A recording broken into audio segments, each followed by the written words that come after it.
आजचा व्हिडिओ बनवण्याचं काही कारण आहे. मागच्या व्हिडिओला मला खूप कमेंट आलेल्या आहेत. जो व्हिडिओ मी सुनेबद्दल केलेला आहे, त्याला मला खूप काही ताईंची व्हिडिओ म्हणजे मला कमेंट आलेत, की ताई सुना अशा करतात, मान्य आहे. काही सुना अशा असतात, काही सुना चांगल्या असतात. हो, मला ते पण मान्य आहे. मग त्यांनी मला एकांनी सांगितलं, की जावाई यानी आपला मुलगा. मग जावयाबद्दल पण काही तुम्ही बोला किंवा जावयासाठी पर्सनल व्हिडिओ करा म्हटल्याच्यानंतर आजच्या व्हिडिओचा हेतूच आहे की जावाई आणि मुलगा. कारण एखाद्याचा जावाई एखाद्याचा मुलगा असतो ना, जसं एखाद्याची मुलगी एखाद्याची सून असते, तसंच एखाद्याचा जावाई एखाद्याची मुलगा पण असतो. त्याच्यासाठी मी आजचा व्हिडिओ फक्त आणि फक्त जावई आणि मुलावर करत आहे. तर असं आहे की गेले 20 ते 25 वर्ष झालं माझी एक ताई नांदते. खूप छान नांदतात ते ताई. सासू, सासरे, दीर, जाऊ, नणंद ह्यांच्यासोबत अतिशय प्रेमाने खूप गुण्यागोविंदाने संसार करत आहेत त्या. पण कसं असतंय माहिती आहे का? आपल्याला अपेक्षा असते की सुनेनं आपली काळजी घ्यावं, आपलं घर संसार फुलवावा, सासू सासऱ्यासोबत अतिशय प्रेमाने, आनंदाने, नम्रतेने आपल्या सुनेनं राहावं, वागावं आणि संसार करावं. तसंच मग त्या सुनाचं थोडंफार मन असेल ना, की माझे आईवडील वर्षातनं एकदा किंवा सणावाराला जेव्हा माझ्या घरी येतील, त्यावेळेस माझ्या नवऱ्यांनी, माझ्या सासूंनी त्यांचा रिस्पेक्ट करावं, त्यांना या बसा म्हणावं, त्यांना जीव खाऊ घालावं. हां, हे साहजिक आहे ना, की एका मुलीकडनं आपल्या आईवडिलासाठी आपल्या सासरी असे अपेक्षा असणं एकदम करेक्ट आहे. पण काही ठिकाणी असं होतं माहिती का, की प्रत्येक ठिकाणी सून चुकीची नसते. काही ठिकाणी जावईसुद्धा चुकीचे आहेत. मला हे सांगायचं आहे, की कसं आहे माहिती, आपण काय करतो माहिती आहे का, सूनवंगळी सूनवंगळी. मुळात सूनवंगळी नसतीच हो कोणाची पण. आपल्या मुलावर डिपेंड असतं.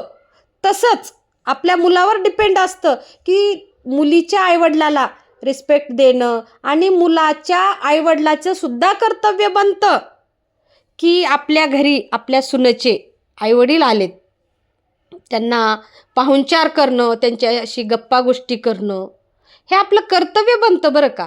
आणि प्रत्येक आईवडिलांनी आपल्या मुलाला हे सुद्धा शिकवलं पाहिजे, की बाबा जसं तुला आमच्याविषयी प्रेम माया असतं आहे, तसंच तू एक जावाई म्हणून जावयाचं कर्तव्य निभवलं पाहिजे, की वर्षातनं एकदा दोनदा आपल्या बायकोसोबत सासरी जाणं किंवा सासरवाडीचे लोक आपल्याकडे जेव्हा आपल्या घरी येतील तेव्हा त्यांचा पाहुणचार करणं, या बसा, बरे आहेत का, तुमची तब्येत कशी आहे, काळजी घेत जा, कुठल्या गोळ्या चालू आहेत का, नियमित ट्रीटमेंट कशी काय आहे, अशा प्रेमाच्या आणि मन भरून येणाऱ्या गोष्टी जावयानं सुद्धा सासू सासऱ्याला किंवा मेहुणा मेहुणीला विचारलं पाहिजे आणि विचारावं आणि विचारलंच पाहिजे.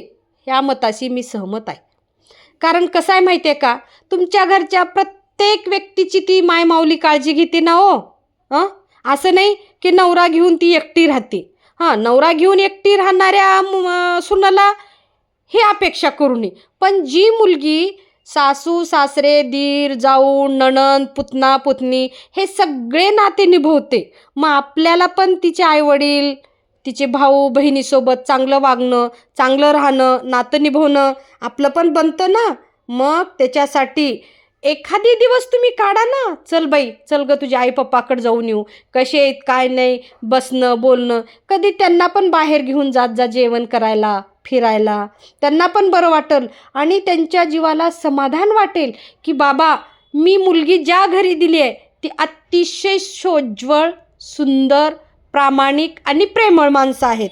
माझी मुलगी अतिशय सुखी संसार करणार आणि आयुष्यभर माझ्या मुलीला काहीही कमी पडणार नाही. जर मुलीचे आईवडील मृत झाले, तसे तर मुलाचे पण होतातच हो, पण त्या आईवडिलाला समाधानाचा श्वास घेता येईल, समाधानाने जाता येईल, की खरंच बाबा माझी मुलगी खूप चांगल्या घरी दिली आहे मी आणि खूप सुखी संसार करते आणि तिच्या घरी खूप चांगले माणसं भेटले. त्याच्यासाठी मला सांगावंसं वाटतं आवर्जून प्रत्येक आईवडिलाला, आपण आपल्या मुलाला जसं मुलीला संस्कार देतो तसेच त्याच बरोबरीने मुलाला सुद्धा संस्कार दिले पाहिजेत आणि द्यावंच. ह्या मताशी सहमत आहे मी, का माहिती आहे का? कारण अहो ती मुलगी आई वडील भाऊ बहिणी हसता खेळता सगळा तिचा परिवार सोडून ती आपल्या परिवाराशी एकरूप होती. एखादी माय माऊली आता एखादी असती म्हणा नवरा घेऊन पळून जाणारी बाजूला राहणारी, ते गौण आहेत, तो विषय बाजूला टाकून द्यायचा, ते लोक बाजूला काढून टाकायचे. पण जी माय माऊली ही सगळे नातं घेऊन एखादी वेणी फुलाचा हार गुंफल्यासारखं आपला परिवार गुंफून ठेवते, अशा माय माऊलीला आपलं कर्तव्य बनतंय की आपल्या मुलाला सांगायचं की बेटा माझी सून खूप छान आहे, तू तिच्या जशी तिनं आमची काळजी घेती, आमच्याविषयी प्रत्येक कर्तव्य निभवती, तसं तू सुद्धा तिच्या आईवडिलाची काळजी घेत जा. अधनंमधनं एखादी फोन करत जा, विचारत जा बरी आहेत का, जेवण झालं का मामाजी सासूबाई बरी आहेत का, तुमची तब्येत बरी आहे का, एखादी फोन करत जा, महिन्यातनं 6 महिन्यातनं एकदा जाऊन ये, हे असं सांगितलं